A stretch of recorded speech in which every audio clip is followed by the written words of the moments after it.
Hello students, myself Nishan from concept live. आज हम आपको 10th क्लास का chapter 12 current electricity I am going to explain here in a very short and crisp way.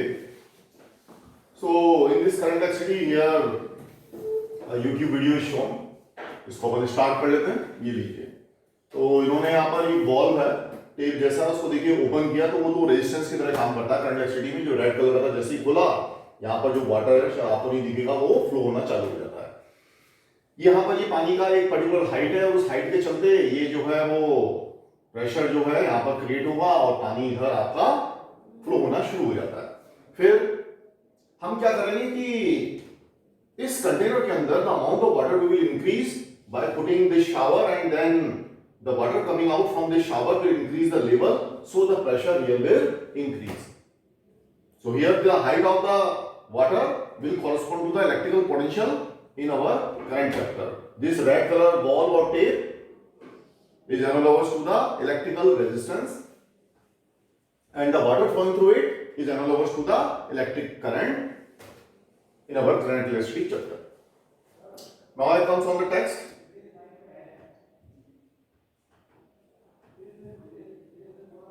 So this is the chapter. 13 marks is allocated to this as well as magnetic field. So first is slide off that electric current. The symbol is small I or capital I, whatever your choice. So whenever the charge flows through a given cross section area in unit time, that is known as electric current. If water flows per unit time, then that is known as water current. If heat flows per unit time, then that is known as heat current. So current is common in all these terms, heat current, water current or the electric current, but electric means here the charge flow. So if charge flows per unit time through a given area, then that amount is known as the electric current. And the direction of electric current will be taken along the flow of positive charge. It means the direction of current is opposite to electron. Why? Because electron has negative charge. So finally, the direction of current is to be taken along the direction of flow of positive charge. So these were the definition. Now we come from the formula. The formula is I is equal to Q by T. So electric current equal to charge divided by time. The unit of charge is coulomb and SI unit of time is second. So this known as ampere. Ampere. Reading here, the symbol is A. So this was brief introduction about current. तो आप इसको याद रखिए, the amount of charge flowing through a given time, through a given area in unit time. Now we comes on the electric potential. तो हमने उस experiment में देखा ना कि भाई कितना वाटर का लेवल है, उस वाटर के लेवल के हिसाब से प्रेशर डिसाइड हो रहा था। उसको हम फिर से एक बार भी देख सकते हैं। यहाँ भी क्या है कि देखिए दो कॉलम है जिनमें कि आपका वाटर भरा हुआ है और बीच में कनेक्टिंग जो है वो आपका है एक वॉल्व। ठीक है, तो वॉल्व यहाँ पे रेजिस्टेंस का काम करेगा और ये जो वाटर की हाइट है वो पोटेंशियल का काम करेगा। और इसमें एक चीज और पढ़ लेते हैं कि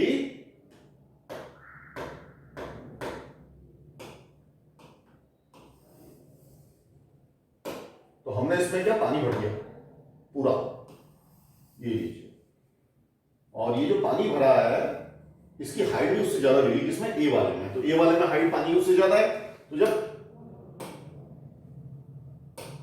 जब हम इस वॉल को खोलेंगे तो आपको भी पता है water will flow from higher to lower level.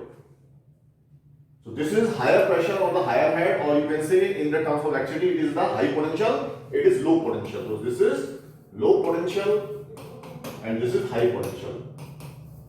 Positive charge flows along the high potential to the low potential and the ball or the resistance in between is deciding the amount of water or the charge in our electrical anatomy. So what is electric potential?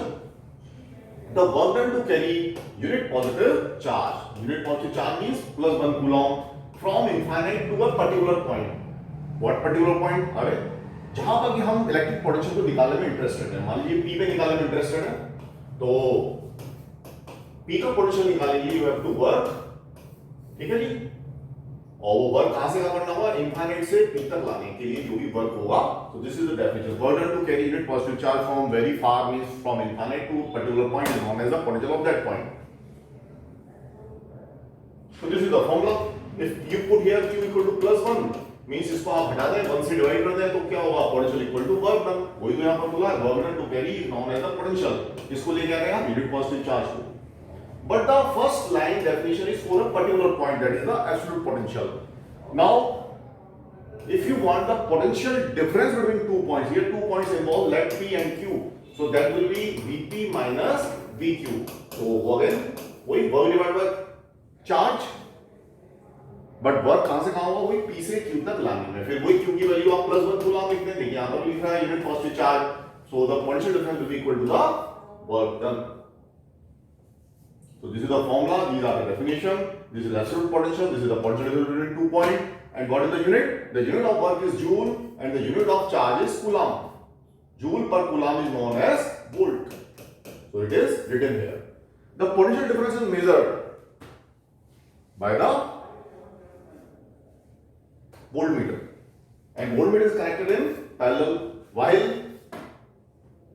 electric current is measured with the help of ammeter, which is connected in series. Okay.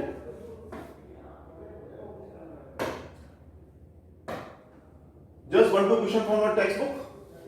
Here the amount of current is given, the time is given. First convert this time into second, because SI is unit for the time is second. What is hours? Charge hours. So what is the relation? Q equal to IT. I is how much? 0.5 means half. And what is the time? 600. Just cancel. It comes out to be 300 coulomb. The next question for our textbook. Potential difference is given. This charge is given. What is hours work? So what was the formula? W equal to VQ. So 12 2 ja, 12 multiplied by 2, that is how much? 24. So question are very simple. Just remember two formula, this and this. Now these are important. Ohm's law. Not only in 10th class but in 12th class, also in the higher examination or any competition for job. Ohm's law simply says this, that the current flowing through a given resistance, given wire or given resistance, is proportional to the potential difference across it. That is sufficient. So this is very important relation, B proportional to I or I proportional to V. The experimental setup is like this. Here 4 cells are given and this is our given resistance. This one is our given metallic wire. Given means it is constant, means you are not changing its dimension or the temperature or anything or the material. What you are changing? You are changing the number of cells in the particular reading of the experiment. The potential difference across resistance is measured with the help of voltmeter and current in the circuit is measured with the help of ammeter. The y-axis here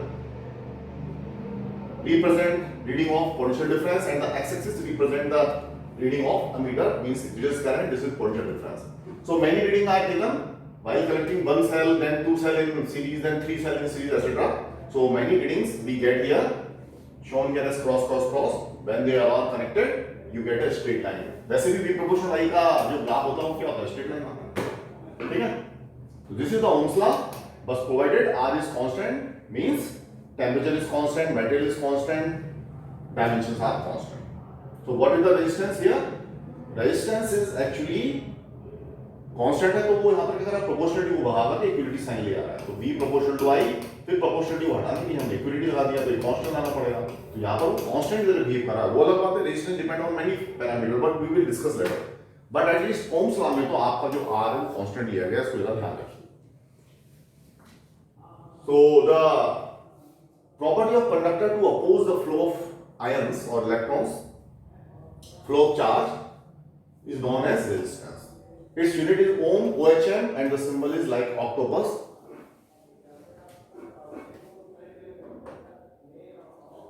अब वो experiment हो गया, Ohm's law खत्म. But फिर भी there are many factors on which the resistance of a conductor depends.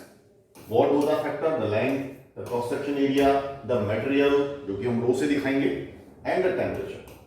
So these are 4 factors on which the resistance of a conductor depends. It is 6 centimeter wire, this is 4 centimeter wire. What it says? The higher the length, the higher the resistance. Because higher the path, higher the chances of the collision of electron with ions, atoms, etc. So resistance will increase with the length. What is this? Two wire of different cross section area, one is of 6 mm and another of 3 mm. Wider the road, you will face lesser traffic because सभी कारों को या vehicles को जाने के लिए पर्याप्त रास्ता मिलेगा.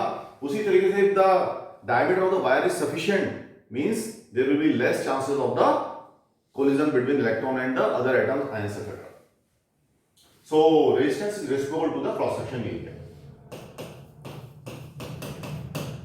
तो यहां तक रिलेशन आ गया लेंथ और एरिया के साथ. अब प्रोपोर्शनल टू वहां लिक्विडिटी लाना पड़ेगा, इक्विडिटी लाना पड़ेगा, कांस्टेंट लाना पड़ेगा. वो कांस्टेंट क्या है? मटेरियल पर डिपेंड रो नाम का कांस्टेंट. तो वो रो नाम का कांस्टेंट बता दीजिए क्यों.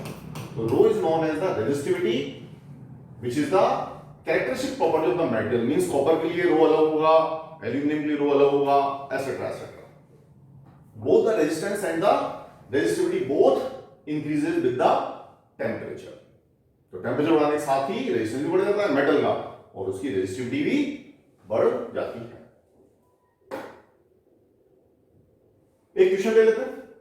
पढ़िए क्वेश्चन नंबर 2 पर. एक वायर है जिसका लेंथ L है, क्रॉस सेक्शन एरिया A है और उसका रेजिस्टेंस 4 है. ठीक. अब हमने क्या करा, उस वायर की डायमेंशन बदली. मटेरियल तो सेम रखा, बहुत अच्छा किया. मटेरियल सेम रखा तो रो का तो रो रख दो क्योंकि रो जो है मटेरियल पे डिपेंड करता है. लेंथ कितनी है? L/2. ये लिख दिया. एरिया कितना है? A की जगह लिखी है 2 है. ओके. अब जो कॉमन कर सकते हैं वैसा हटा लेते हैं. तो क्या आ रहा है? 1/4 रो L/A. ये अपने न्यू रेजिस्टेंस की बात चल रही है जिसको हमको निकालना है. फिर रो L/A की वैल्यू ऊपर से रख दो. तो रो L/A की वैल्यू कितनी है? 4. तो 1/4 बाहर है, 4 इधर आ गया. 4 से 4 कट गया, आंसर 1 आ गया. तो इसका आंसर है आपका 1. ये आपकी टेक्स्ट बुक से ही होगा. अब ये बहुत इंपॉर्टेंट है. Resistance in series and resistance in parallel. Even student 12 पास करके भी 2-3 साल का इवन ड्रॉप कर लेते हैं. मैंने बहुत बार देखा है, तब भी वो रेजिस्टेंस को सीरीज पैरेलल में नहीं समझ पाते. ठीक. तो उसके लिए मैं आपको देखिए शुरू में बता दूं क्योंकि आपने कई तो पढ़ चुके हैं. पहले तो मुझे बता दो कि 6 ओम और 5 ओम किस में है? सीरीज में है कि पैरेलल? तो 6 ओम और 5 ओम किस में है? आप सोचिए, जवाब दीजिए. ठीक है. तो जो भी आपको कैलकुलेशन करनी होगा तो देखो, मैं बस इतना ही क्वेश्चन पूछ रहा हूं, सर्किट और रेजिस्टेंस की पूछ रहा हूं आपसे. तो मैं आपको बता दूं ये सीरीज में भी नहीं है, पैरेलल में भी नहीं है. अपने टीचर से, अपने दोस्त से पूछना. ठीक है.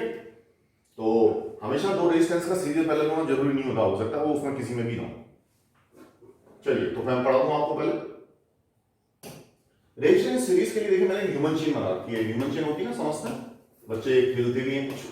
तो ह्यूमन चेन है जिसमें ग्रीन कलर का आदमी ब्लू कलर के आदमी के एक हाथ से पकड़े हुए, फिर ब्लू वाला ऑरेंज वाले के एक हाथ से पकड़े हुए. So whenever the resistors are joined end to end, तो ये मेरा एंड है, दूसरे ने पकड़ लिया, फिर दूसरे को तीसरे ने पकड़ लिया, then they are called series connection. अब वो तो ह्यूमन चेन की इलेक्ट्रिकल टर्म में आ गया. तो पहला रेजिस्टर, उसके साथ फिर ये दूसरा, देखिए एक एंड दूसरे के साथ हो गया, फिर ये तीसरा रेजिस्टर इस तरीके से. तो वो आप सब में किसमें चलाएंगे? सीरीज में. अब हम चाहते हैं तीनों को भगा करके एक सिंगल वैल्यू रखने हैं. वो सिंगल वैल्यू हम किससे दिखा रहे हैं? RS से. तो whenever there are 3, 4 or the grid of net resistance, हम उनको भगा करके एक सिंगल रेजिस्टेंस से रिप्लेस करते हैं. तो उसको इक्विवेलेंट रेजिस्टेंस या नेट रेजिस्टेंस कहते हैं. उसको हम किससे दिखा रहे हैं? RS से दिखा रहे हैं. तो वो RS की वैल्यू आपकी क्या आएगी? इंडिविजुअल रेजिस्टेंसेस का सम आएगी, है ना. ये काम का फॉर्मूला है.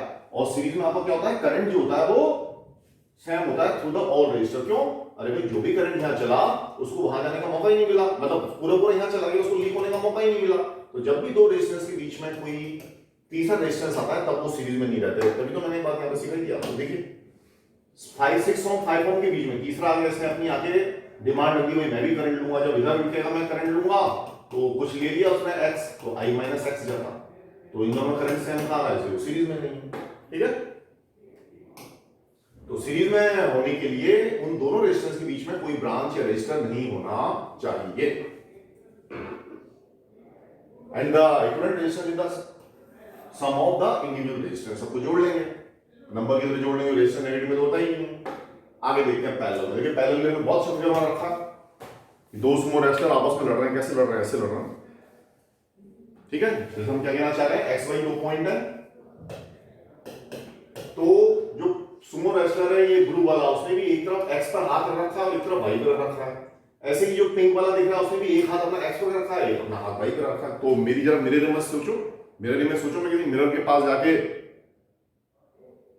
अपने हाथ उस मिरर पे लगा दूं तो समझ रहे हैं मेरी मिरर इमेज के भी वो हाथ मेरे से लड़ाई कर रहे होंगे, मतलब एन टू एक्स और वाई के बीच में दोनों के हाथ कनेक्ट हो गए, समझ रहे हैं।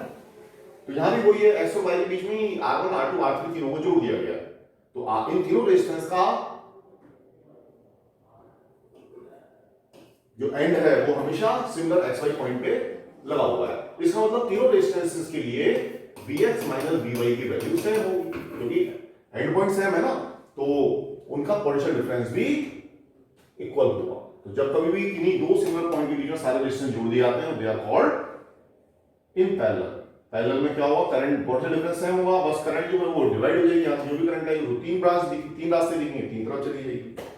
फिर उसी से हमने डेरिवेशन में बढ़ा दिया कि भाई ये बेसिक डेरिवेशन है करंट डिस्ट्रीब्यूशन का, और V सेम I बराबर क्या V by R Ohm's law से लिख ही रहे हैं, तो V क्योंकि सेम वो कट जाएगा। तो देखो equivalent resistance of parallel formation को किससे दिखाना है, P RP से। तो तीनों को भाग करके आप एक सिंगल वैल्यू रख सकते हैं RP, which is the sum of reciprocal of all those. तो 1 by RP is equal to 1 by R1 plus 1 by R2 like this। तो ये था आपका रेजिस्टेंस इन पैरेलल। अब अपने उस क्वेश्चन पे आ रहे हैं, इसमें क्या था, ये दोनों पता है पैरेलल भी नहीं है। क्यों नहीं है, अरे भाई 5 और 6 एक एंड पे तो लड़ रहे हैं, पर इनकी जो दूसरा एंड है ना, देखो ये वाला और ये वाला, ये आपस में कहां लड़ रहा है। तो सुमो रेसलिंग की लड़ाई होनी चाहिए कि भाई मेरे दोनों हाथ सामने वाले ऐसे तो लड़ते हैं, ऐसा थोड़ी कि एक हाथ से लड़ रहे हैं और एक हाथ से कोई चाय पी रहा है। ओके, तो इस कॉन्सेप्ट को बताने के बाद आप इसको ट्राई करिएगा।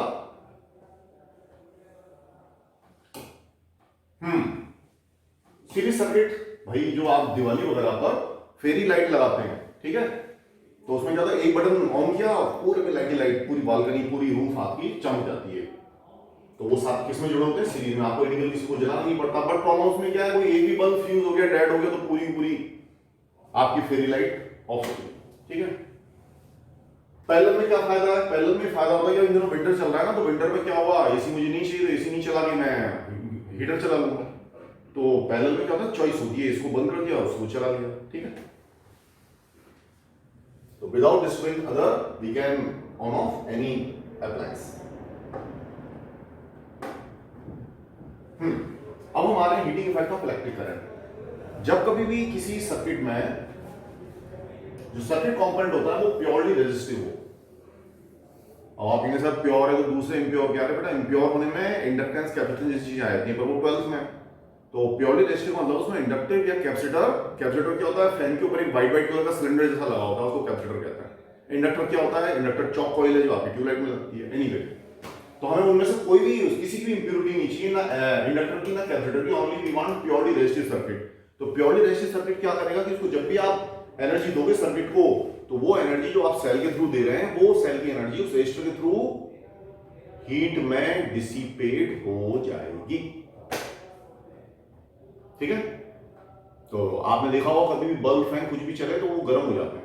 आजकल तो एलईडी बल्ब आ गए, वो तुम्हें गर्मी पता नहीं चलती, पर पुराने जमाने में जो इनकैंडेसेंट बल्ब येलो लाइट वाले आते थे, वो 12-15 रुपए के कांच ग्लास के जो मुझे दिखते हैं, वो सब बहुत गर्म हो जाते थे।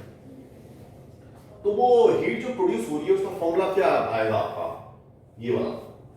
तो heat produced, the energy get dissipated in resistor as heat which is known as I square R। इसको आप याद ही रखना है। फिर I की जगह वो कई चीजें सब्स्टिट्यूट हो ही सकती हैं। I की जगह V बाई R डाल दें तो V स्क्वायर बाई RT हो जाएगा। तो वो सब तो ओम्स लॉ आप कहीं भी लेके इंट्रोड्यूस कर सकते हैं। तो this is known as the heating effect of the electric current. तो इसका एप्लीकेशन हम कहां करते हैं, भाई गीजर हो गया, हीटर हो गया, ब्रेड सेकने के लिए टोस्टर हो गया, तो ये सब हीटिंग इफेक्ट पर ही बेस्ड है।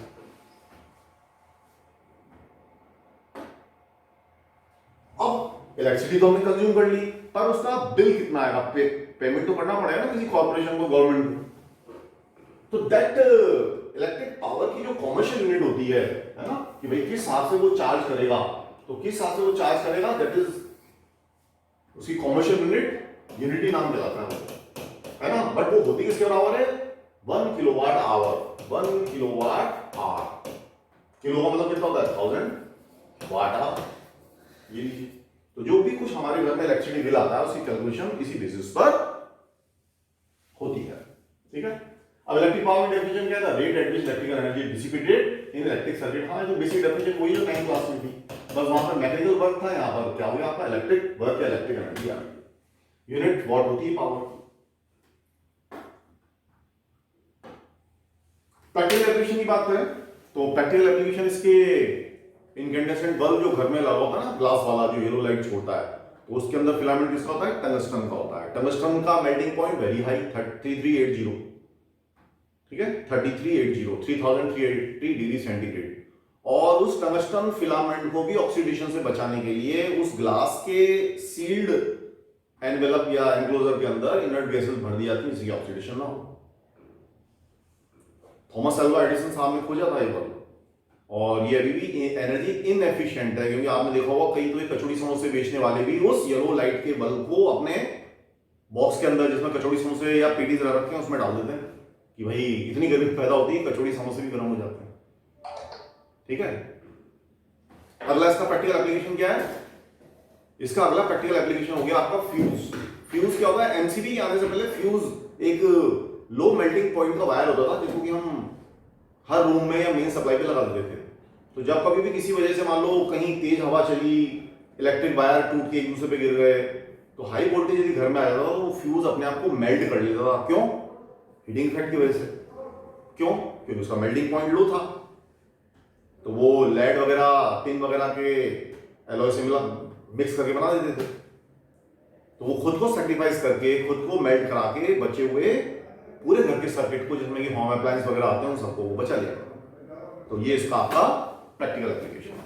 ठीक है, तो ये बहुत ही शॉर्ट एंड क्रिस्प लेक्चर था चैप्टर 12 करंट इलेक्ट्रिसिटी का, जिसमें काफी फास्ट में आपको बताया गया है। तो उम्मीद है आपको पसंद आया होगा।